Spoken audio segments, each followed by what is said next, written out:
Superman here, and today I'd like to show off one of my favorite 32X games, Star Wars Arcade. Now, I'm still obviously on my big Sega Genesis kick, and a big part of the reason for that is Analog Interactive has recently announced and offered pre-orders for their newest FPGA system, the Mega SG, which will be an FPGA implementation of Sega Genesis as well as some 8-bit Sega systems. So if you're interested, go in for that. But there is a bit of a downside to that, and that's, unfortunately, we won't be having any 32X support with the system.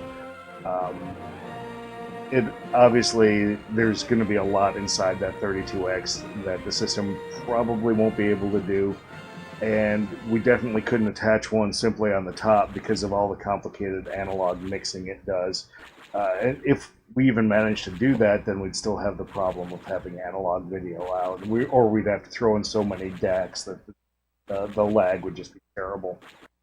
But 32X has some great games, and I've heard people say time and again that 32X doesn't have any games worth playing, and I think they're just kidding themselves. It's a great system. The picture is nice and sharp, thanks to the RGB out. And the Framemeister I have it running into. It's just a lovely system. My favorite game on the system is without a doubt Virtual Racing, but this is probably a top 5 game here. It's a very solid Star Wars arcade experience. Now, the Star Wars arcade experiences generally kind of revolve around on-rail shooters based on the vehicles. Atari started that trend, and Sega continued it a couple of times here. And this is a very solid game. Let's get started here. Now, there's a couple of modes right off the bat. There's an extended 32X mode, and there's kind of the arcade pure experience down here. And we'll go into this one. There's also Pilot and Gunner, so this is your single player and double player. Now, the advantage to Pilot and Gunner is oftentimes the ties will move above or below where the rail that you can move the ship on. So a second player can kind of help out with that. Phasma Akbar. There's actually some fantastic voice work in this game, as far as being like a 16-bit era cartridge. So the sounds are great. Sounds, music, that kind of thing. As far as a cartridge game goes, this was very much up against Star Fox back in the day. At least that's what I considered it. I think it came out considerably later than Star Fox, but 32X was just a great system. Boom, boom. Got him. There's a few different controls to master in this thing. There's a speed up and a slow down on A and B. C is your primary fire. And all of the top buttons will fire your secondary, the proton torpedo. If you look down in the cockpit, there's a little indicator of how many of those I have. Oh. Oh.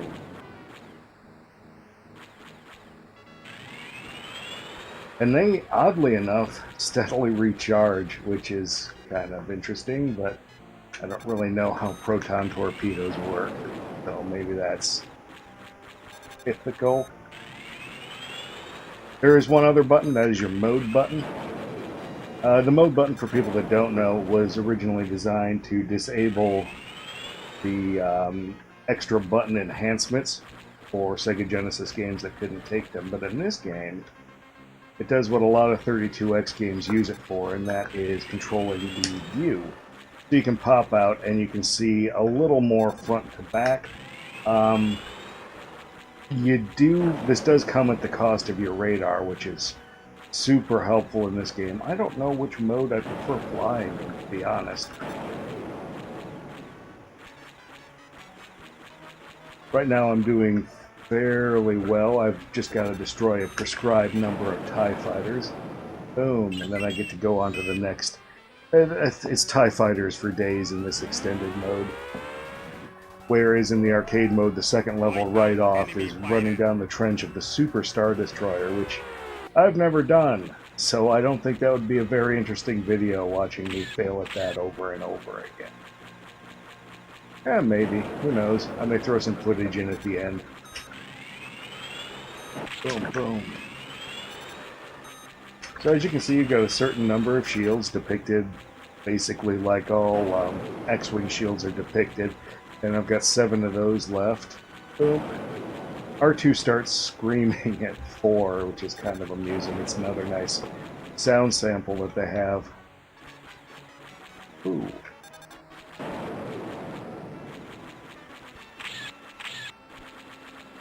So again, I'm on rails, but not really. So I can move across the 2D plane basically as freely as I want to, but my up and down is very restricted. Now, if I had a second player, that second player would be able to help me out, because the ties will move in ways that put them out of my up to down range, which is honestly not the most fun thing in the world, but whatever. So as I said, this arcade game very much follows in the footsteps of the Atari original. In that you're shooting a bunch of TIE fighters, then you run through some trenches, and Bob's your uncle, go for a high score, blow up the Death Star, do it all over again kind of thing. Not that I know that that's how this turns out, because I do not get very far at this game.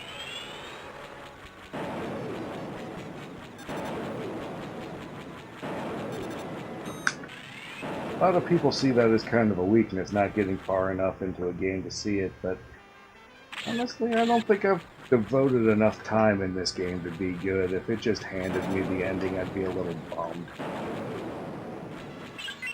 Alright, time for level 3. Spoilers, more ties. Wipe out enemy fighters. Oh, we're up to 25 now.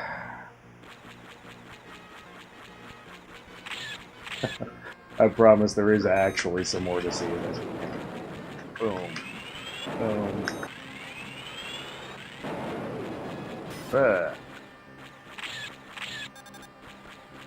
So I think this actually may be the level I don't make it past, though, because it does take up a fair amount of concentration. Look, do the YouTube things while I'm playing.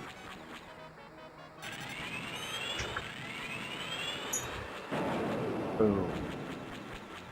So this big old controller I'm beating on is actually a Mass Super Stick, which was one of the finest arcade sticks available for the system back in the day.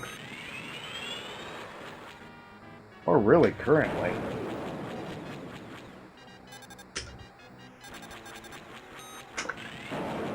So.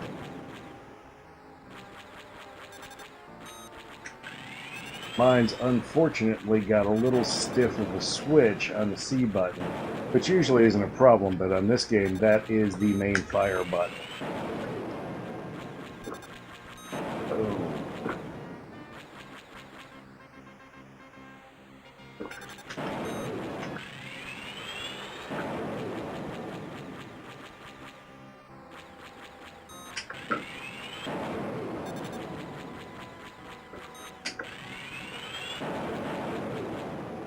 Otherwise, it's all hap controls or hap switches and hap controls on top, cherry switches inside.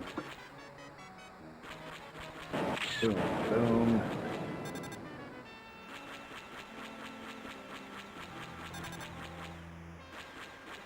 And like you'd expect with a flying game, the controls are,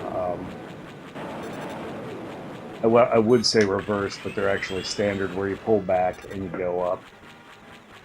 It actually feels pretty natural to anybody who's played that Atari game. Boom. Okay, let us see what is next, as my proton torpedoes slowly regenerate down there. Huh. Destroy all fighters. Oh no, okay. Okay. Little bit of a scenery change. And They're coming in. 3 marks at 210. Watch it, you You've got one on the tail. Down here.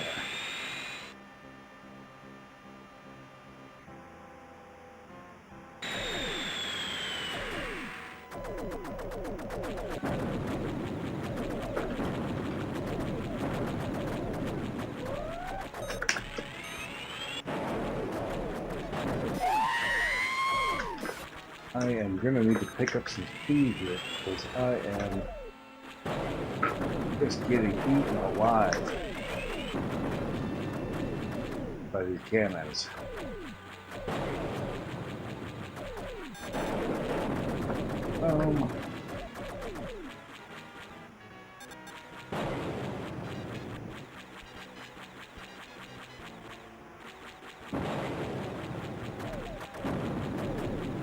Around here, let's get some more score.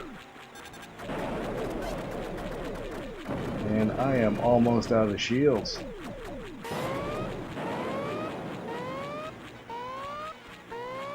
By almost, I mean I am out of shields. I still have an awful lot of ties to destroy. Boom.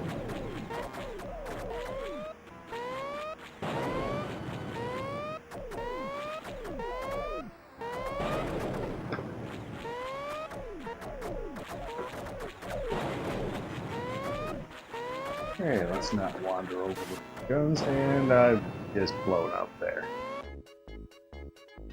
Well, anyway, this has been just the quickest of looks at a pretty interesting arcade game for 32X. It's definitely one of my probably top 5 games on the system, and it's a system that's definitely worth playing. Hopefully someday we'll get an FPGA system complex enough to actually handle this one too.